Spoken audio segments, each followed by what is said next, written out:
It's the 5th meeting all time between these two teams, and North Carolina buoyed by a very impressive win a week ago against Ohio State. Out of the gate quickly here, leading 15-2 and getting it done with the guys inside. Plus a huge decided height advantage down low. They've been using that to their advantage early. Off the rebound miss, here's Brown. Robert Brown, the leading scorer for the Blazers, yet to make an impact, has not scored in this game. Roy Williams bringing in Nate Britt at the point guard position now. Carolina's applying great pressure to the basketball. Every pass is contested. They don't have any open looks. Backdoor cut, swarmed and swallowed as Britt came up with the steal, but he stepped up bounds. Carolina's done it. Well, they have really talented players who all can handle the ball. They do a great job of once they get the ball in the paint, making interior passes, and they have big guys down low who can finish. That is a dangerous combination for any team playing against them. 10 on the shot clock for the Blazers. Watts makes the call. Brown splitting the double team and lost the handle. Pinson trying to run it down. Got there in time. Great hustle as Takoto was running with him, and Takoto promptly gives it right back. And he has had an issue with turnovers at times this year. Meanwhile, Jared Hass, as we talked about it a little bit earlier, if you just join us, the prevailing storyline, one of them coming into the game, the teacher against student today. Roy Williams, the teacher. Jared Hass, the pupil. Former assistant coach for Roy Williams for 8 years here in Chapel Hill. Former assistant, and now on the other side of the bench. That's a chance to share a moment. That's always a fun idea in August when the schedule comes. Oh yeah, I'm going to play against my old pupil, until you actually get here and say, oh, why did we schedule this game? It's interesting last year though, Shane, as UAB ambushed North Carolina and got the win, the first one in the series. Meanwhile, that foul against Isaiah Hicks, his second personal foul. Well, when you're a team like UAB, you do circle this game on the calendar in August. This is your chance. You're on national television. You're playing against a program that's on TV every single week. This is your chance to make a memory, to go into the Dean Dome and do something no one else thinks you can do. And those opportunities don't come across every day. You just have to seize the opportunity when it's presented to you. C.J. Washington, one of those guys last year that was part of that win at UAB against North Carolina. 15-4.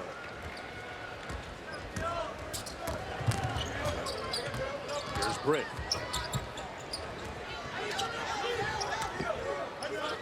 Takoto out top. Rising up.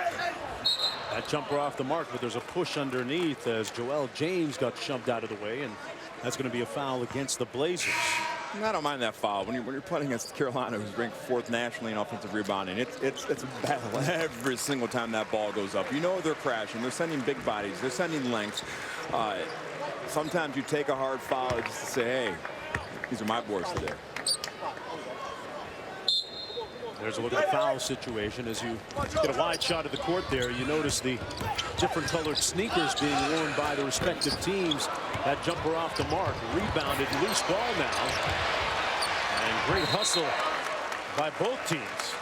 Possession arrow in favor of the Blazers.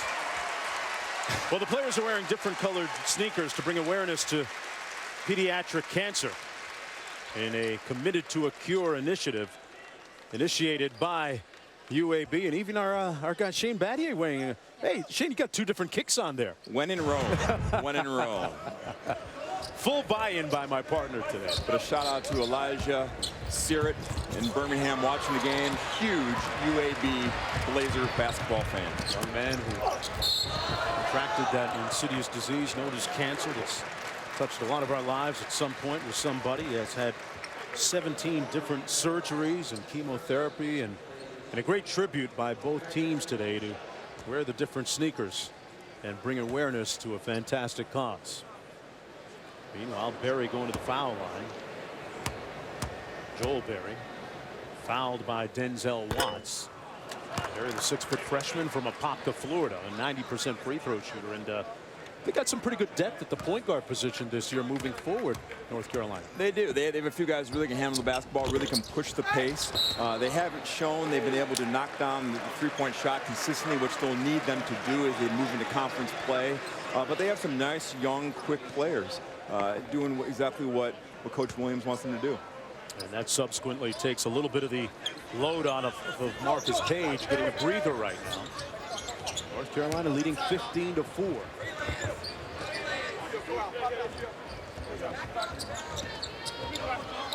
The wing to Pinson, back out to James.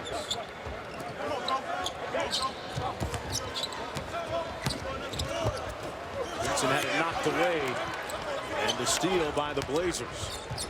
UAB not pressuring on the perimeter. They're daring Carolina to make a few threes, which has not been their strong point at this point in the season. That's going to be an offensive foul against Baxter. Caught Britt with that elbow as he pivoted. And that's going to get Nick Norton back into the ball game for UAB. I would love to see UAB attack north and south. Right now, they're staying on the perimeter. They're passing back and forth, not really shifting the Carolina defense. When you play a great defensive team like Carolina, you have to move them. You have to attack them north and south. And it makes it so difficult on them to create something late in the shot clock if they don't really move the defense. Of course, when you talk about moving the defense, these teams with a little bit of similarity, right, when it comes to the two coaches and their offensive philosophies. Well, they see each other's offense every day in practice, so there should be no excuse as to why they don't know what play is coming. They'll be out of bounds to North Carolina. Joel Berry, and this arena deafeningly quiet right now. Strangely so. Whistle and a block and a foul as C.J. Washington erased that one. And of course, these games at this time of the year, Shane, always a little bit different when you talk about it's Christmas time, guys, in the wake of exams. And what's your personal experience in playing in these type of games around this time of year? Well, usually you had about 48 hours to go home and celebrate the holidays with the loved ones, and you came back for a tough practice, the first practice back. How bad is that first? That involved a lot of line drills, and Coach K used to say, put the balls away. We're getting in shape, and I don't know how you got out of shape after 48 hours, but. Somehow we managed to, and you know, you move to a hotel, it's all the dorms are closed, and all the students are gone, so it's actually a really good time to bond with your team. It's just you, and you know the conference schedule is coming up, and so it really is a time to get momentum, positive momentum going into the new year, but it's a different time. You're thrown out of your schedule just a little bit. It's pretty much, you could almost equate it to a training camp type mode, yeah? It's a second training camp, and so as soon as that first conference game started, every player was happy. Nice feed underneath. Washington blew the layup off the great dime from Nick Norton. Blazers stuck on 4, down 13. Cross-court pass to nobody in particular. Time under the floor with 11:44 to go in the first. Kentucky defeating Louisville today. When we come back, we'll get Shane's thoughts on just how good the Wildcats are. Stick around. Potentially one of the best. Well, it's early. It's early. I played on a team back in 1999 that played in this gym that people started to whisper, this could be one of the best post-Wooden teams ever. We lose in the championship to UConn that year, and now we are a skid mark in the annals of history. No one remembers just second place. A skid mark, huh? Just a skid mark, just a speed bump. And so you reserve all that talk until all the dust settles and the cake has been cut, and then we can start handing out the plaudits and the accolades. It was interesting to see how low scoring that game was today, just 58-50. There's Brown from downtown, and Brown, the team's leading scorer, finally on the board with his first field goal. 2-year player at Virginia Tech before transferring. And Coach Haas said that's what we need out of Robert Brown. He's the most experienced player on this roster. He needs to be our rock, especially in adverse situations on the road. Here's Jackson. Facing a little bit of a zone look, it looked like that time by UAB, out of bounds. It'll be Blazer basketball. Brian Kersey, Les Jones, and Michael Stevens are officiating crew today. And that's the 5th turnover for North Carolina. one of the issues early in the season with Carolina, turnovers. A team that usually is sound with the basketball has been giving the other team 3 opportunities. Brown with a strong drive, tipped up a couple of times, no good. But when you're a team like Carolina and you like to push tempo like they are now, how much do you live with the turnovers? Well, you never mind a turnover of aggression. It's the turnovers of omission, and omission of lack of thought. Those are the one that drive coaches crazy. If you're trying to make something happen, positive, you're aggressive, coach can live with that. Meanwhile, North Carolina with an offensive rebound, and they earned themselves another possession with the basketball. Johnson and Meeks carving out a little bit of room on the interior. Britt with the driving kick. So now it's Carolina's turn to attack the paint. We can't just live on the perimeter against the 2-3 zone. Britt missed the 3 ball, an offensive rebound and stick back underneath good by the big fella Kennedy Meeks, who has 8 quick points in this ball game. And what a transformation he's made with respect to his body since stepping on campus here. He's lost some 50 pounds. Brown on the drive and kick. That's Nick Norton from outside. Strong rebound almost by William Lee, but couldn't come down with it. And Britt almost turns it over. Barry out the other side. Long jumper by Jackson off the mark. And one and done that time, one of the rare times for North Carolina. And that's playing right into UAB's defensive strategy.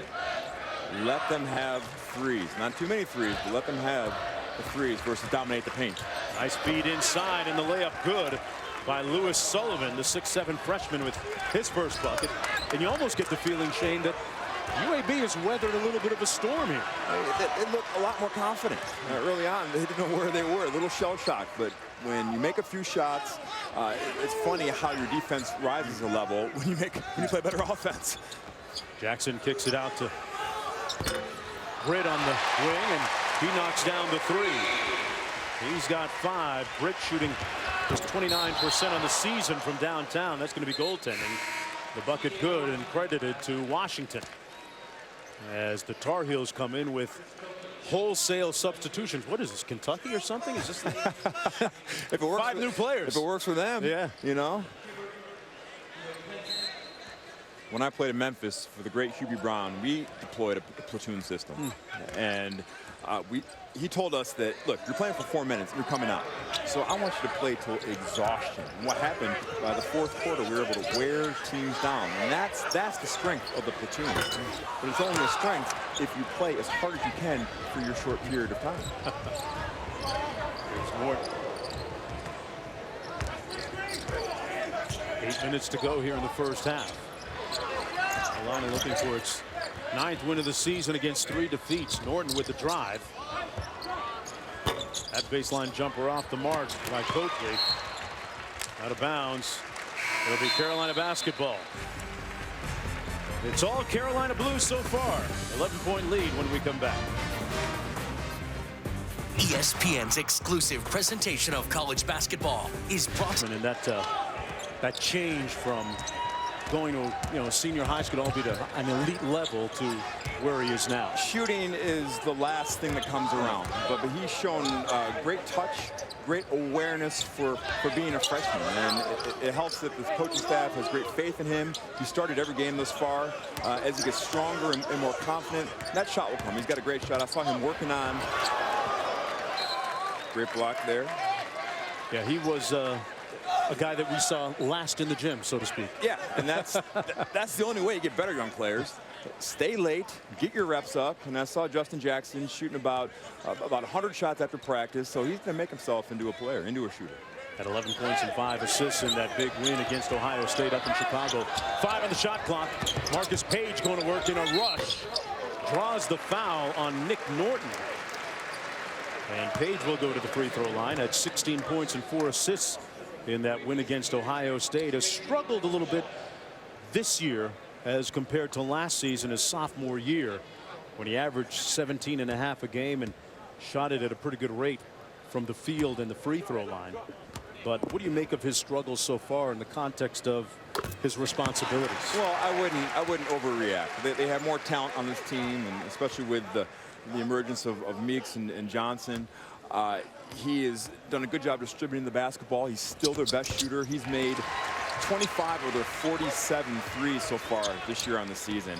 But for this team to reach a higher level, he is going to have to be more aggressive and make more shots once the ACC season starts. Nice press break run by the Blazers, and they cash in with the slam dunk by William Lee.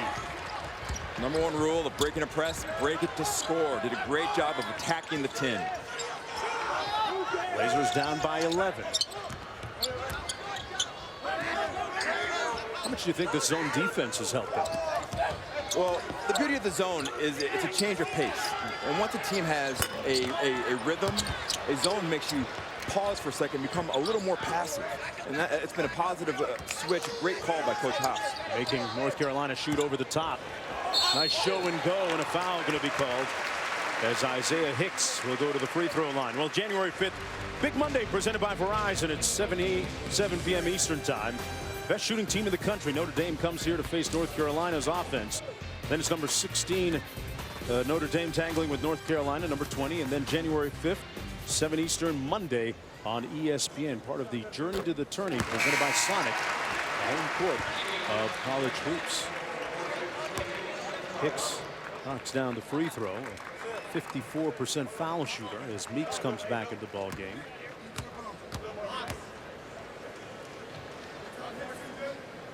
Hicks, another one of those big bodies that Roy Williams can roll out on the front line. Goes 1 for 2.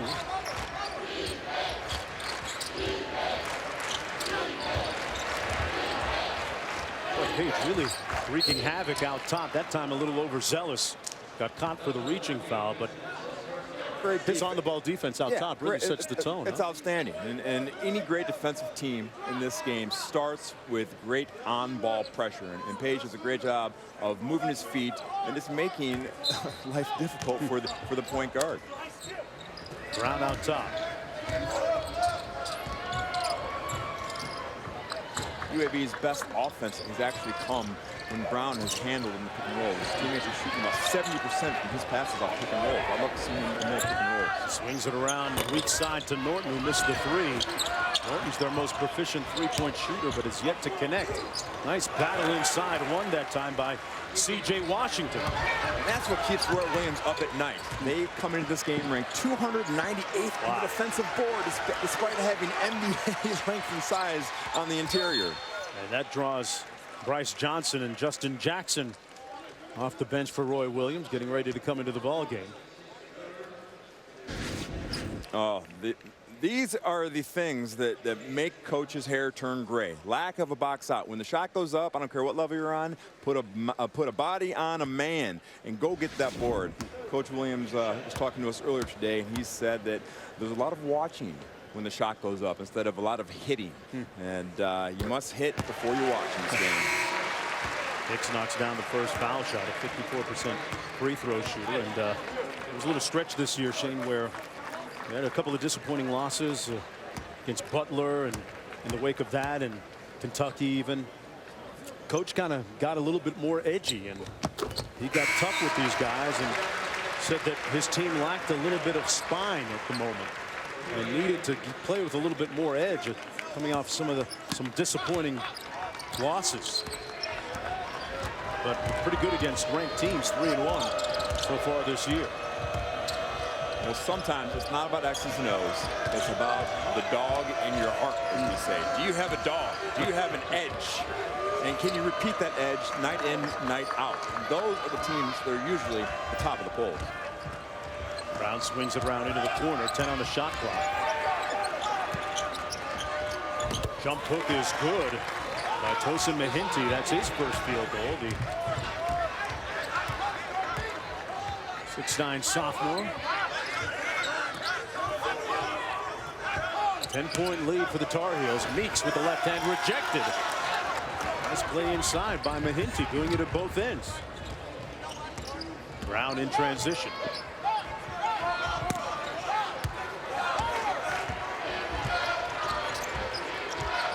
There's Watts. Brown behind the ball screen. Long jumper by Washington, no good. And a quick run out by Johnson. And blocked, but fouled at the other end by C.J. Washington, who did a great job to hustle back. Well, you talked about having a little bit of dog in you, and here's a look at some of the dogs at the top of the poll. Well, you start at the top with Kentucky. those are men, and you can tell by the brand of defense they play. They bring it every single night. Duke has shown toughness. Arizona has shown toughness. Louisville, Montrezl Harrell has shown toughness. And you don't get to the Final Four without that toughness. I mean, Virginia allows teams to shoot 15% a game. I mean, they are playing ridiculous. On the defensive end. Wisconsin is always tough on the defensive end. All these teams exhibit toughness, and toughness isn't about fighting or showing how macho you are. Toughness is bringing a defensive edge every single night. It's getting every loose ball. It's getting every 50-50 ball, and that's something every coach wants to see. Yeah, just like Bryce Johnson did just a moment ago. Getting his team a little amped up by 13 now as we approach 4 minutes to go here in the first half. Watts. Short corner, back out to Watts. Still a lot of time with the shot clock. Brown, a clean look from downtown, no good. And they'll get another possession. And I know you're a big analytics guy, and we talk about extra possessions you were pointing out being real key to success. If you want to win a basketball game, you have to create extra possessions for your team. There's only two ways to do that. Create a turnover like we just saw, or grab an offensive rebound. A team that usually does that more usually wins the game. Tokoto trying to rise up. A whistle and a lot of contact. That's going to be a foul against the Blazers. Tyler Madison. Place trying to come alive here in the Dean Dome. Meanwhile, outside, just a nice sleepy day on Franklin Street in Chapel Hill. Got to get on that bus. Football, college football playoff. As Tokoto goes to the free throw line. JP Tokoto played soccer until he was 13 years old. Grandpa, a member of the Cameroonian soccer team, and there's a look at the discrepancy, a big one in points in the paint. Another one of your key analytics, right? Yeah, well, I like to talk about real points in the paint. A real point in the paint is anytime the ball penetrates the painted area that leads to a basket or free throws. Most of the times when the official box score does not count free throws into points in the paint. And so it's a true measure of how aggressive a team really is attacking the tin, attacking the paint. Jumper short, tipped up, no good. Brown almost got it back, knocked away. And James up to Page. I play with a guy named LeBron James who had a few real point paints in his time. UAB on the move. Brown with the quick trigger three. And back comes Tokoto with the outlet. Back to Jackson. Johnson wheeling inside, had it knocked away out of bounds. You talked about LeBron James, and you played with some real great coaches, Spoelstra, Coach K, Hubie Brown, Jeff Van Gundy, Rick Adelman. What's the one major takeaway, the common thread there? Well, they all preach the same message, called it different things.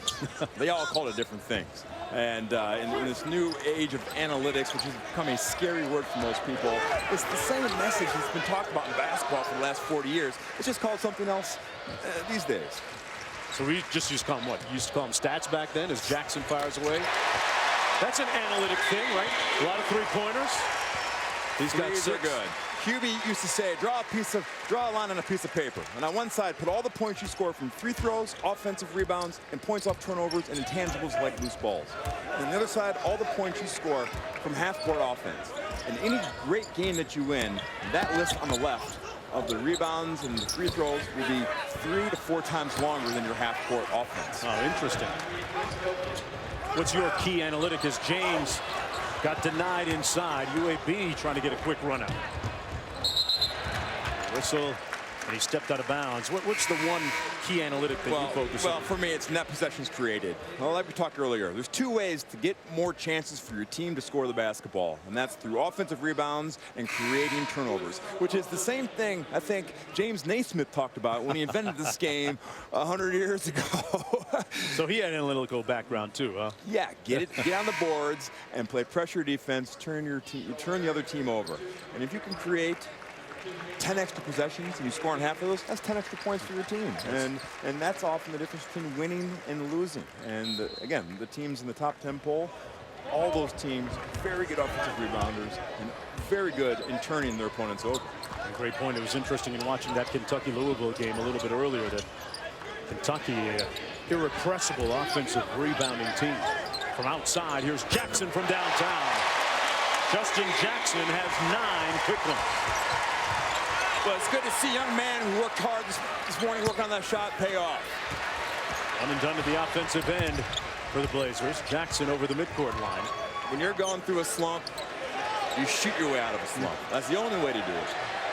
Page trying to work his way out of his slump. He's got 5 now. And a timeout called by the Blazers.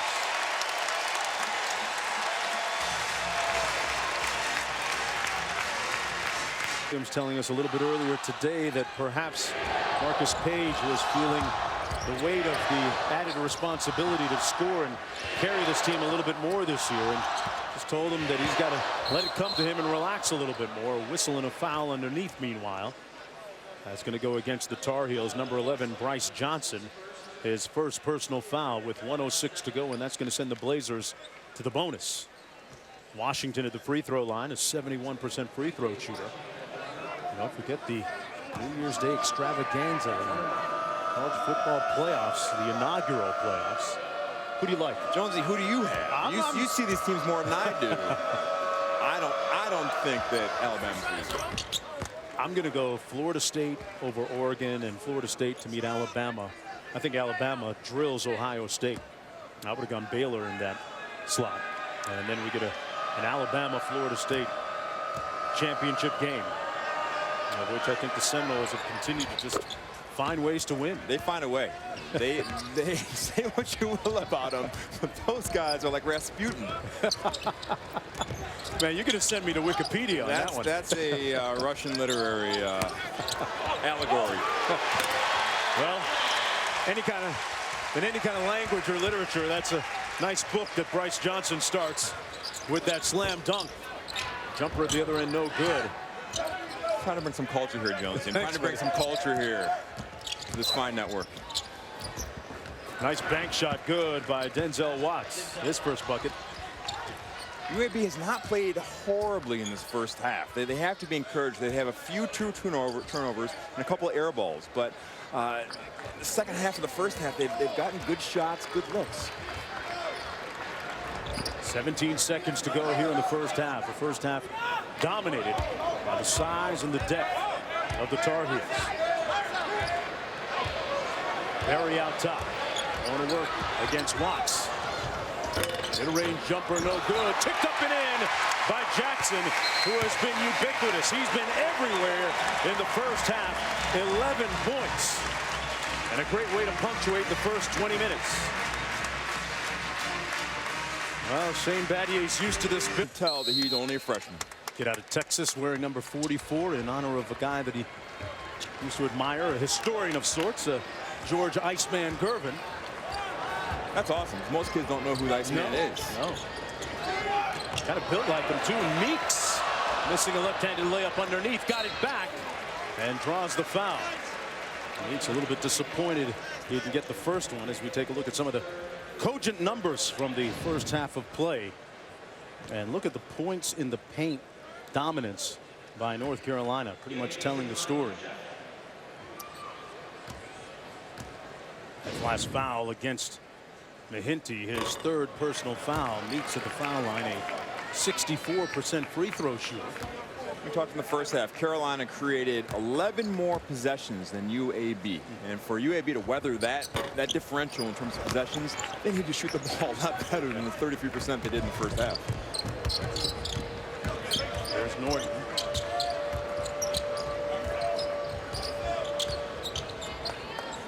Brown, the team's leading scorer coming into the game at 13.6. Out of bounds and a turnover. By the way, when was the last time you were in this building? Last time I was in this special place was my senior year. Special place. This is special. You call it that this morning? I like the Tar Heels. I like them. All right. You got to like that play by Bryce Johnson. In any uniform, that's a winning play. He's got 11. And that's a play UAB runs every day in practice. They know that's coming, especially early out of the second half. So the last time you were here, you were saying? It was my last regular season game as a senior. Carlos Boozer had just had just broken his foot. And we were playing Carolina. Carolina had clinched a share of the ACC regular season crown. And everyone thought that we were done without Carlos Boozer. We came in here, I think we shot about 35 threes and won by double digits. And that was the first win that propelled us onto a national championship after losing my senior night to University of Maryland back in 2001. Couldn't let that one go, huh? Had to slip that one in Norton from the baseline.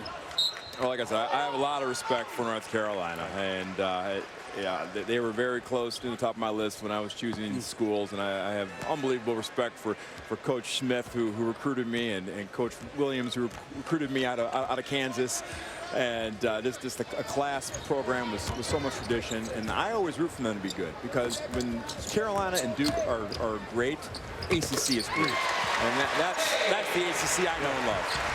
Page, meanwhile, with the floater in the lane, he's got 7 points. Now, if Zeke Vadier says, I want to be a Tar Heel, you know, I'll respect him, but I'm going to wear my jersey during our games. Okay. He's got a little time to think about that. He's, what, 6? He's 6. Okay. He'll be a lot better than I ever was, though. Whistling an offensive foul going to be called against Marcus Page. Well, I like that move by Norton. Moving his feet, shuffling his feet. I think he beat him to the spot. Maybe a little bit of an embellishment. I would expect you to like that. You know, but I like the cojones to take that. Norton showing a lot of courage to step in there, and another air ball from the corner. I've seen several of those today. Too many by UAB, and you know something about taking charges. I took a few in my time. See, I couldn't jump, Jonesy. I couldn't jump. All right, I had to do something to get playing time, and every one of my charges that took was legitimate. I know there's they didn't have a restricted area back then. I know that would that have affected the number of charges you took? Considerably. Okay. Outside jumper good by William Lee. The 3 ball. He's got 5 in the ball game. Jackson on the wing, the floater good. Boy, he's in a nice rhythm offensively. Justin Jackson already surpassing his season average. And a nice block at the other end by Bryce Johnson. Jackson came in highly touted, highly touted. Tokido! Lift off! Slam down! Merry Christmas!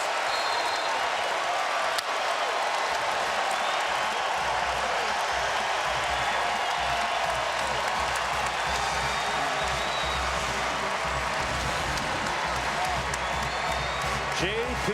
Tokido, and memories of Jerry Stackhouse back in the day here. Guy that got it done in so many different ways. Brown from the corner. Whistling a foul going to be called as Tyler Madison went back up with it.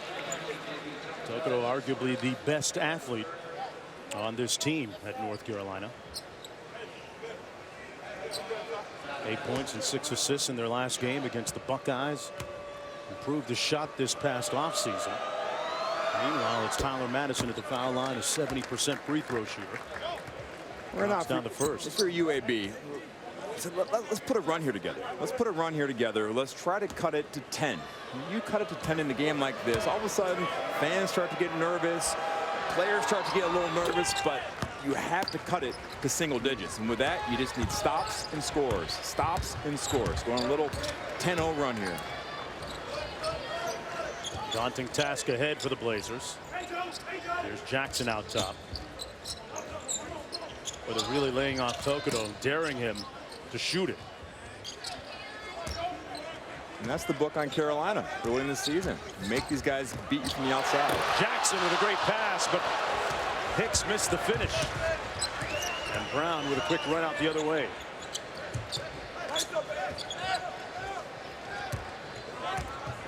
Brown off the ball screen. Gets into the paint, and a nice floater falls. Brown with 5 points in the ball game, the Virginia Tech transfer.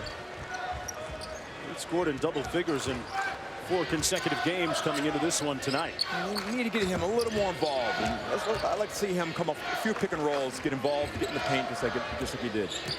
Page with the ball fake and scoop shot good. He's got 9. And that's reminiscent of last year, where Marcus Page has had an awesome run in the ACC season. And C.J. Washington with the tip. And the bucket, a timeout on the floor. A lot of news at UAB recently concerning the shutdown of the football program and what kind of effects it'll have. We'll talk about that on the other side.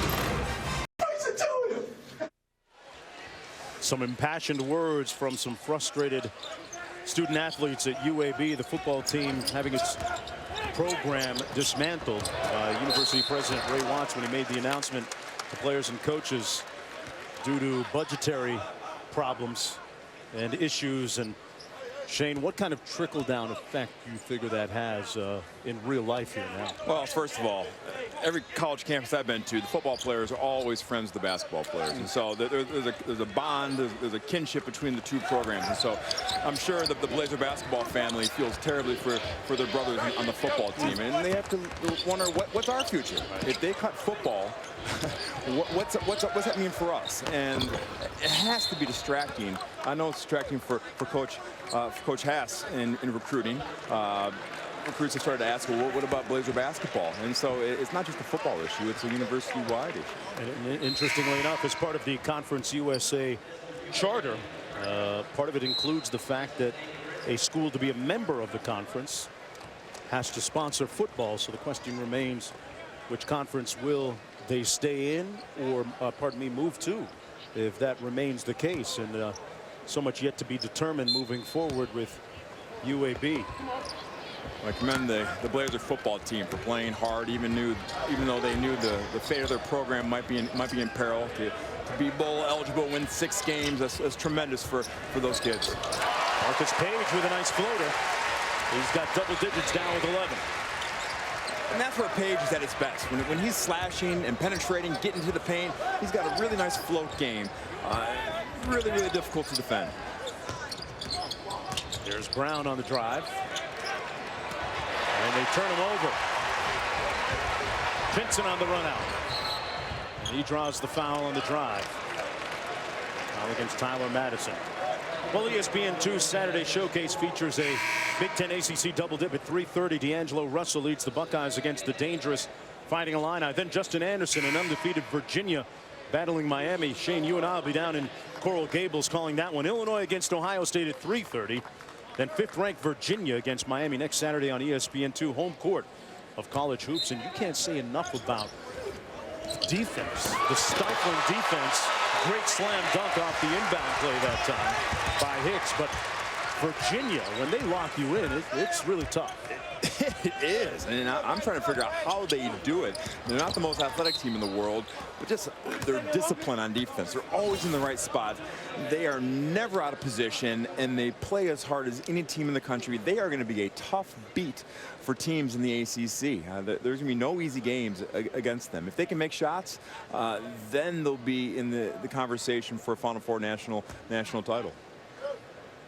And there's a look at some of the pertinent points in the ACC. 5 teams ranked in the top 25. And Duke at number 2. Jahlil Okafor. And that's why the ACC is my favorite conference. I'm biased, obviously, but you go through an absolute gauntlet. Is it the best conference in basketball? I think it is. This year, I think it has the best players and the most depth of teams. You know, you get into the middle of the pack with teams like Notre Dame, who is a sleeper team. Look out for Notre Dame. Florida State has length and athleticism. A team like Miami has been spunky so far early on. So whoever comes out and is ACC champion at the end of the year is going to be battle-tested and ready for a run in March. Whistling a foul underneath. It's going to go against Tosin Mahinti. That's going to be his 4th personal foul.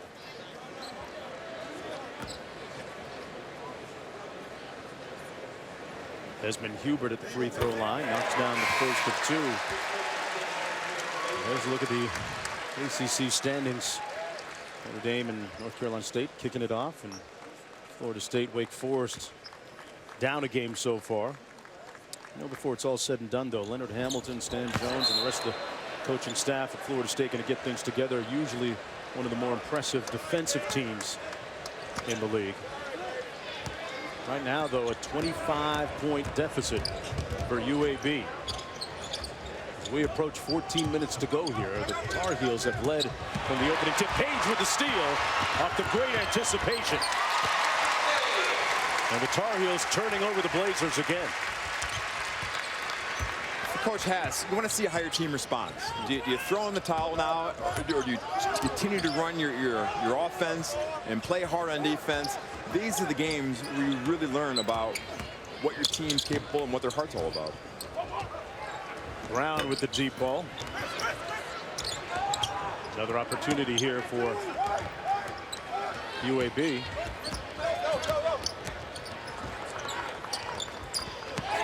Nice backdoor cut and pass. Fantastic ball movement. Can they catch it in, though? Not quite. The jumper off the mark by Denzel Watts. And Hubert denied at the rim, but draws the foul. And another trip to the stripe for him.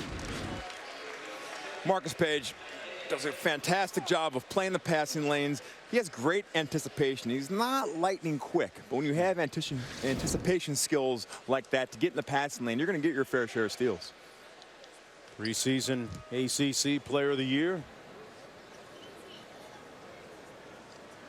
Hubert knocks down the first. Meeks comes back into the ball game along with Berry. When you're playing passing lanes, you're always taught to run through the ball with the outside hand in the passing lane. Right there was the wrong hand by Page, but you know what? We'll forgive him. We'll forgive him. The result was good. We'll forgive him. 28-point lead. 6 points for Hubert.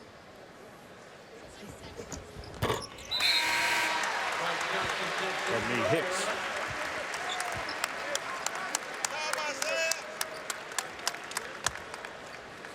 And Hicks will get a seat.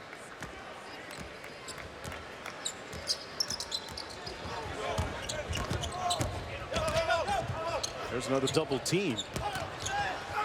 Strong move to the bucket and rewarded with a trip to the stripe. Tyler Madison went to the bucket with bad intentions that time and drew the foul. Madison is their best player against man offense this year, and there's one way to attack a shot blocker: go right through him. Madison, formerly the top scorer for this team off the bench, recently moving into the starting lineup.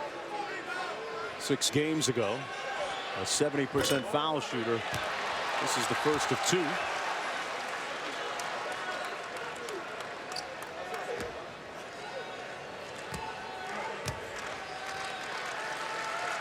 Of course, for UAB, it'll be a date with Middle Tennessee State coming up next for them. Coach Davis and his crew getting ready. Johnson inside, had it stripped away. Whistle, an offensive foul going to be called against Watts. Yeah, he had that free arm, that right arm fending off the defender. And got caught. Let's take another look at it, Shane. Doing a good job pushing it.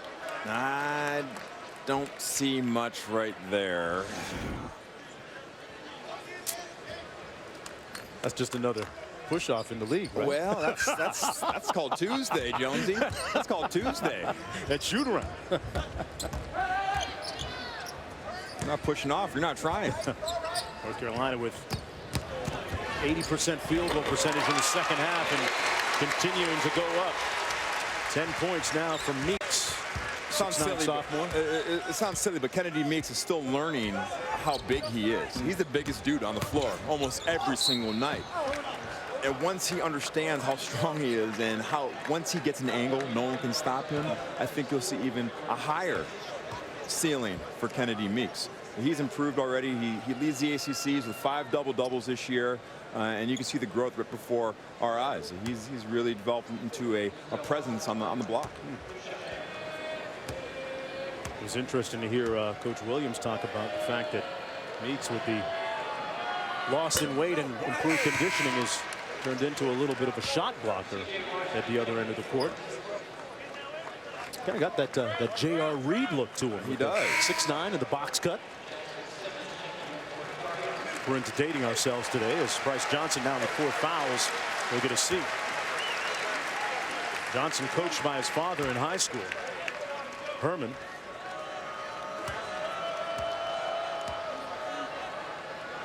It's interesting. You look at Bryce Johnson. He went the other way in terms of gaining some 30 or 40 pounds since coming on campus. Nutrition and fitness, a big part of the overall program here at North Carolina. As they almost get the turnover, they do turn it over. A whistle and a foul. So the Blazers surprise the Tar Heels with a little full court pressure, and it reaps a little bit of reward for them. Get to the free throw line.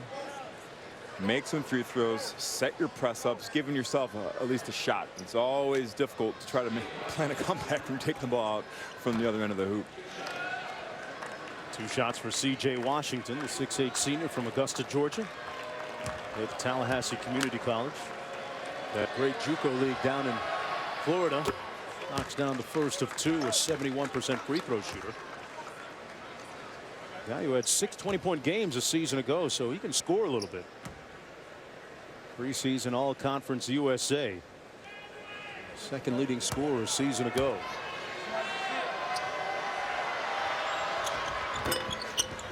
Washington goes 2 for 2.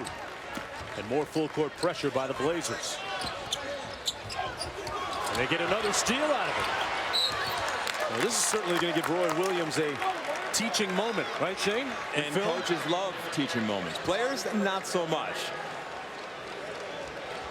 And he went for the hook as Page and Tokoto come back into the ball game. For Britt, there's a thing called the eye in the sky. The eye in the sky never lies. And I'm sure tomorrow there'll be a nice lengthy film session with all sorts of good nuggets of basketball wisdom that the Tar Heels will have to digest, which is good. That's what this time is all about: getting better, getting your game right, gaining confidence, and understanding what you need to do for conference play. Because once you get into conference play, there's no time to hold hands. It's full bore. Roy Williams finished with the board. 12:07 to play here in the second half. It has been all Carolina. First home game here in about 3 weeks for the Tar Heels. And Isaiah Hicks going to come into the ball game. Simmons looks like he got cut. A little bit of blood. Jackson Simmons' mom in the Hall of Fame, Western Carolina University. Quite a ball player, as well as his father. Catamounts, Western Carolina Catamounts. Wow. You went deep on the media guide, man, on me right there. That's deep center field, baby. 25-point game. And here's that full court trap. This time they beat it. Tokoto turned it over. Couldn't get the lob up high enough. Watts. Baseline. Madison missed everything out of bounds. It'll be Blazer basketball. Time on the floor with 11:56 to go.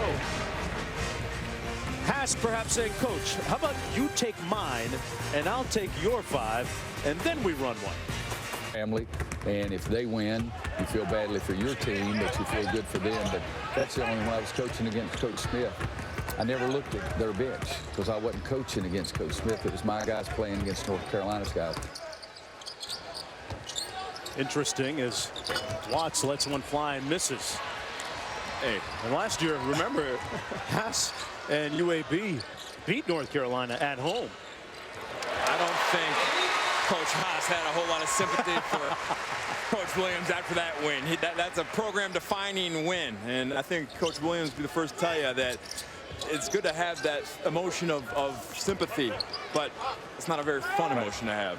He'd much rather take the win. Got to be timely about it. Yes. Here's Tokoto. Just trust me, when pupils play against each other, when teammates play against each other, on any level, that game means a little something extra to you. Yeah, no doubt. Ball knocked away, and a nice layup by Coakley. That's the 5th turnover in the last about a minute 20 for Carolina. They've not been sharp with the ball here in the second half. Tokoto inside, hits with an easy one. That time they beat the press, and as you mentioned, you beat the press to score. Well, when you have numbers like that and the length and athleticism, the game becomes pretty easy. But you have to break the press to score. Baxter looking inside. Jump shot by Madison off the mark. Whistle and contact underneath. Like we got a foul against the Blazers. Well, Capital One Bowl Mania continuing tonight as the Big Ten takes on the Pac-12 in the National University Holiday Bowl. Nebraska against number 24 USC at 8 Eastern time on ESPN.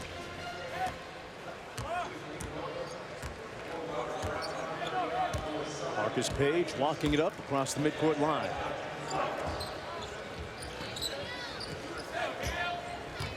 One of the toughest things to do when you're up 20 points is to stay aggressive. And you see some passes are a little lazy now. The focus isn't as sharp as it was when the game was a little bit closer. And that's the sign of a team that still has room to grow. You need to learn when you have a lead, you need to put down the hammer if you have an advantage in talent. Brown on the move. Lee kicks it back out with 8 on the shot clock. Brown with a strong move, reverse, and draws the foul. And Robert Brown looking to get into attack mode there. We'll go to the free throw line, a 63% free throw shooter. Had a career high 27 against Illinois State about 3 weeks ago. The transfer from Virginia Tech going to go to the free throw line. That's going to be a guy that they rely on a lot moving forward, moving into conference play. Mentioned that their next game is going to be against Middle Tennessee State. Conference USA this year. Most of them kind of look at Louisiana Tech as being one of the front runners. Middle Tennessee losing Sean Jones, now a member of your former team, the Miami Heat, or at least their D-League affiliate. Here come the Tar Heels and Page. Page for 3. Yes! Page was 16 today. And a very efficient 5 for 10 from the field. Like I said, I don't think Roy Williams is worried at all. He would like the team to shoot a little bit better, but he knows Marcus Page is going to be there when the popcorn's popping in ACC play.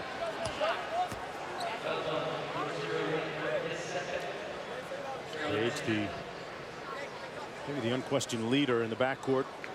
His 3rd year in the program. Meanwhile, in stark contrast, UAB really with a leadership void when you look at just 7 combined years of Division I experience by the entire roster. And Coach Haas forced to take up the leadership role himself. And how does that work when a coach has the leadership as opposed to the players? Well, you wait for one of your players to take the mantle. And it's not always apparent. But given a chance to lead, a lot of kids will step up and take ownership in this program. Yeah, I talked to the kids this morning. I said, look, you put the UAB jersey on. This is your school. Coach Haas didn't go here. The assistants didn't go here. You go here. This is your school. Take ownership. Take pride in who you're representing and create something special that will last for a long time. And Brown right on time with the slam. He's got 9. I loved your message about if you're on time, you're late. And if you're 15 minutes early, you're about where you need to be.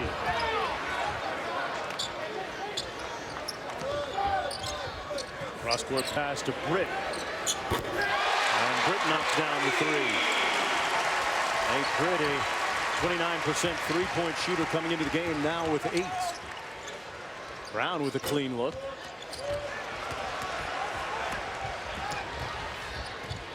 Page another 3. 3 consecutive 3 balls. And 1 out of the 3 go. Every time I see a 3-pointer taken now, I think automatically about the discussion of analytics we had as another 3 comes up. Now 1 for the last 4 for the 2 teams combined. And Meeks missing from Close range. They're letting it fly. Not all of them falling right now, though. Back after this.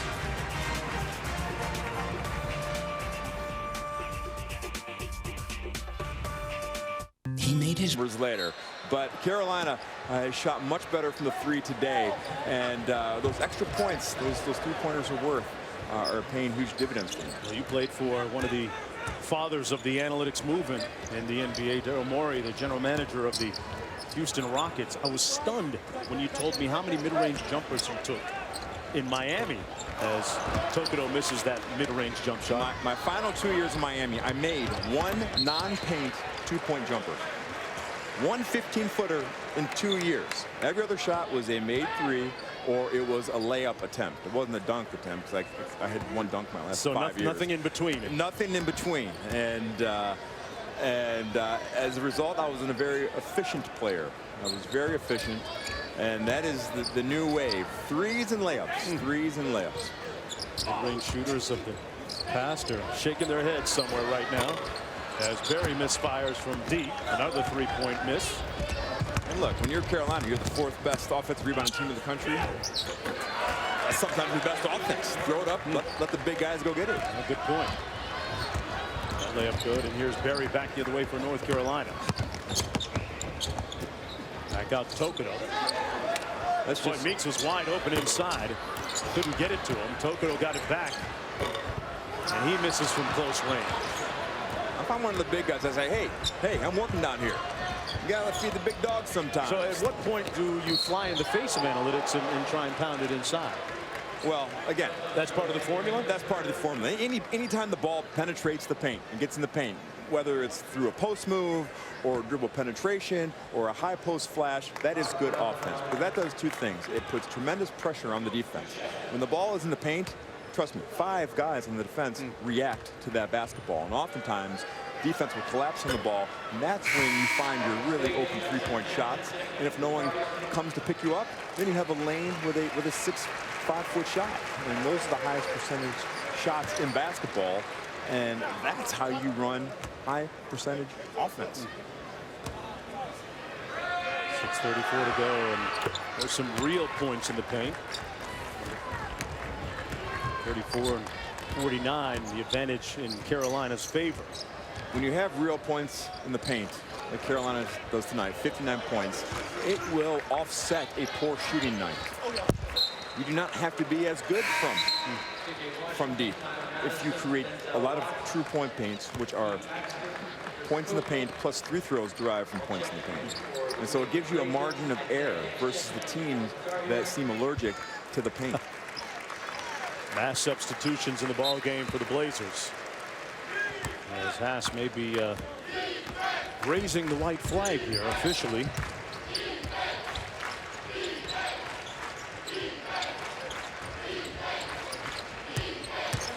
Watts out top.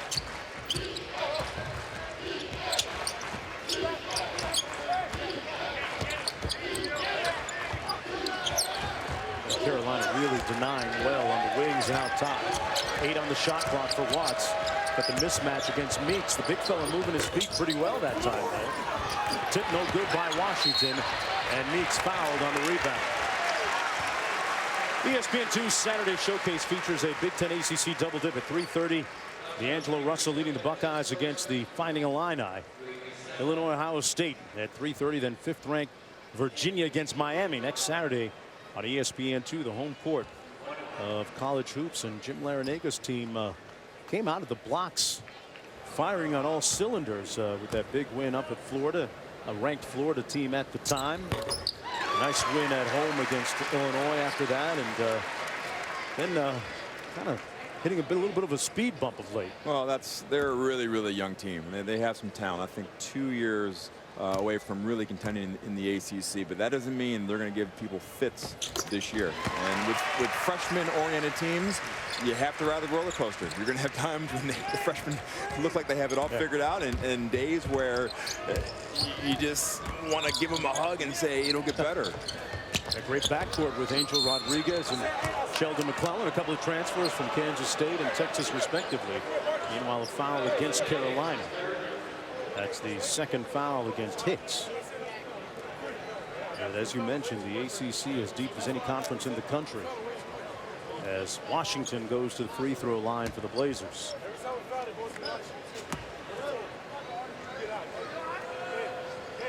And interesting, when you look at Washington, you talked about guys getting over there, writing their finals and going home for Christmas, seeing family members, having a little bit of food and some fun and decompressing.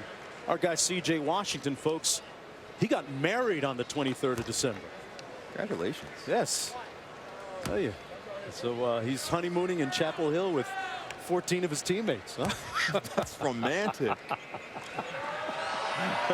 Congratulations to C.J. Washington and his bride. Under 5.5 to go here in the ball game. North Carolina had made 13 of its first 16 shots here in the second half, but since that time have gone just 1 of 10. A whistle and a foul going to go against the Tar Heels. An offensive foul on Justin Jackson with the illegal screen. That's his first in a perplexed Roy Williams. That's a freshman call. Justin, you're not getting that call, buddy. Not getting that call. And that's just the way basketball has been played ever since the dawn of time. One of the points of emphasis amongst officials this year. Baxter out top to Washington.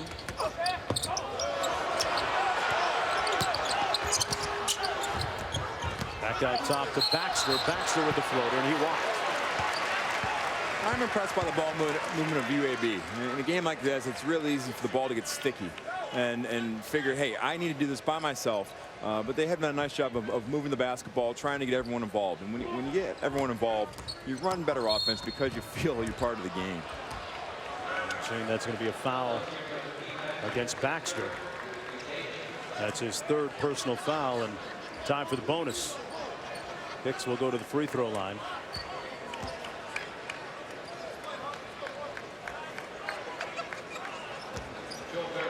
North Carolina with a few moments of well, levity now that this game seemingly in hand, in stark contrast to the cloud that has hung over the not just the basketball program but the school of late, with the school-wide reported academic improprieties dating back to some 4 years ago, and the NCAA still waiting to make a final ruling on everything. Roy Williams has received a lot of support from his colleagues. Jackson with the pass on the break. A whistle and a foul before the bucket. Carroll. Well, it has been a litany of controversy going back to 4 years ago, and the academic improprieties, not just with the athletic department, or not just exclusively the basketball team and football team, but school-wide. This is a school-wide investigation. But none of the reports that have come back so far have implicated head coach Roy Williams. They've all said that he has not been a part of any of the improprieties. And you can only imagine how distracting it is to Coach Williams and every member of this team. Everywhere they go through Facebook and Twitter, they're inundated with the questions about academics. People are always looking who share their classes. Are they in class today? Are they doing their work? There's no escape. And so at a time when Coach Williams is trying to focus on his team, he has to devote an amazing amount of energy to answering questions. If you're a student athlete and Roy Williams calls you up and starts talking about committing, are you thinking about it in the back of your mind while you're talking to him on the phone? Well, it's a concern. It's a concern. No one knows what the NCAA will do, or for that matter, the athletic department. And so there is a cloud of uncertainty that takes away from business as usual.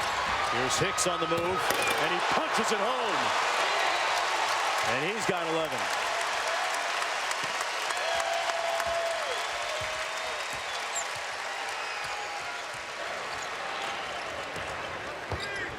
recruiting, of course, the lifeblood of any basketball program, and a nice tip in. I think they're going to give that bucket to Chris Coakley. He was the closest one to it. He's got 8 now in the game. Tell you what, a fascinating thing I learned today was the fact that you had specified hours in your recruitment. The coaches could only call you a certain day at 9:15. And when Coach Roy Williams came over here and said, Shane, I remember the time, 9:15. Oh, was it Tuesdays? 9 o'clock, 9:15 Tuesday was Coach William in Kansas. And that was his slot. And don't you dare call a minute early or late. There's a look at the rankings for North Carolina in years past. As North Carolina right now sporting 5 players in double figures, led by Marcus Page as a 16.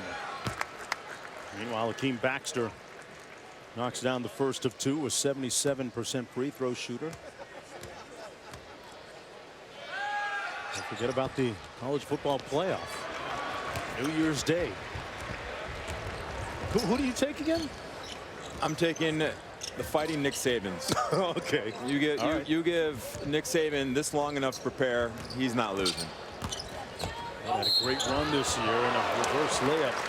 But I do good by Britt. I do like the Ducks. I do like the Ducks. I think that Florida State has amazing winning edge. But the Ducks are a little too fast. But those boys down in Tuscaloosa, it's a different breed. It's a different breed of football down there. Well, the SEC certainly has had a lock on the national championship over the last 8 or 9 years. But it's tough to, for me, discount the ACC Seminoles, who just continued to find different ways to win this year. Britt at the foul line knocks down the first, and a couple more subs come into the ball game. Baxter subbed in for UAB. Now he'll come back out.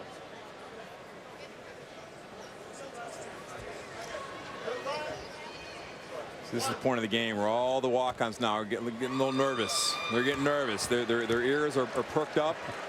They're waiting to hear the first syllable of their names. They can sprint to the chair. And here's our first one. Now here, Sasha Seymour coming into the ball game. Number 45. Stillman White. Stillman White.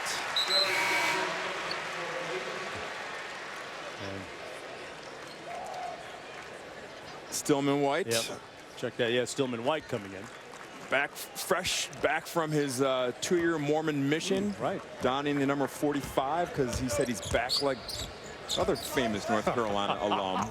Pretty good. Okay. That's pretty good. It's the thought that counts. That's pretty good, The Stone. motivation and the inspiration, That's wherever it pretty comes good. from. That's pretty good. Because 45 was really 23 when he was here. But yeah, it's not important right now. And there's always some trepidation by fans who say, you know, we got to take it easy. We're up by 30. Listen, these walk-ons practice just as hard as anybody else. They deserve a chance to play and do their thing. Work on their craft. They work all week and don't get any opportunity. But for now, Great point. Pinson hits the 3. Theo Pinson with 5 in the game. Approaching 2 minutes to go. So UAB will fall to 4-9 on the season. North Carolina improved to 9-3. And Norton off the mark with the 3 ball. Norton has had a tough time shooting the basketball today. Guy that came in as their leading 3-point shooter at 44% on the season. Whistle and a foul going to be called as Pinson drove. And, there's a look at the North Carolina class president, Sasha Seymour, out of New Bern, North Carolina. the administration here at Carolina speak fairly highly of him. Wouldn't be surprised if it is Senator Seymour someday.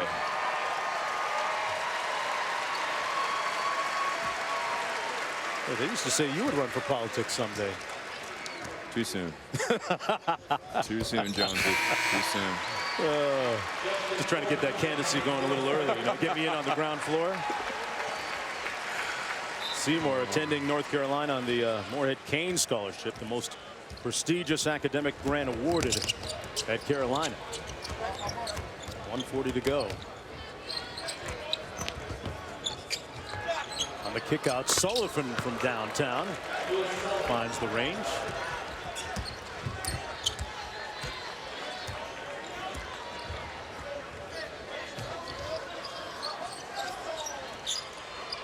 Seymour out top. Seymour on the drive, and looks like he got hurt right there and twisted his leg.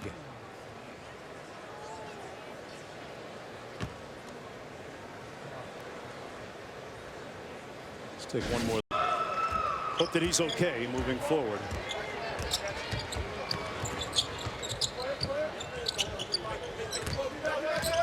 There's Sullivan out top.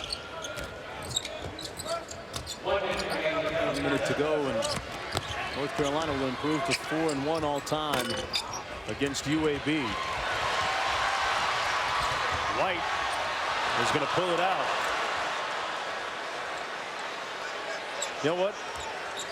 I'm just thinking, if I'm a walk-on, every time I touch it, that thing's going up. I'm shooting it every single time. No, who's going to yell at you? Who's going to yell at you? Not like a coach can really bench you, right? I mean, it's the ultimate green light. Yeah, it's the ultimate green light. Let it fly, young man. Let it fly. Nice look inside, and demonstration of what Coach Haas said he likes about this team. They got a willingness to share the ball, but much too little, much too late. As this one is cooked, glazed, and ready to be sliced. North Carolina going to win this one, 89-58. And the teacher schools the pupil this year, in contrast to last year, when UAB upset the Tar Heels. North Carolina improving to 9-3. For Shane Battier and our entire production crew, plenty talented people behind the camera you never get a chance to say. I'm Mark Jones saying so long from Chapel Hill, now to Gonzaga and BYU.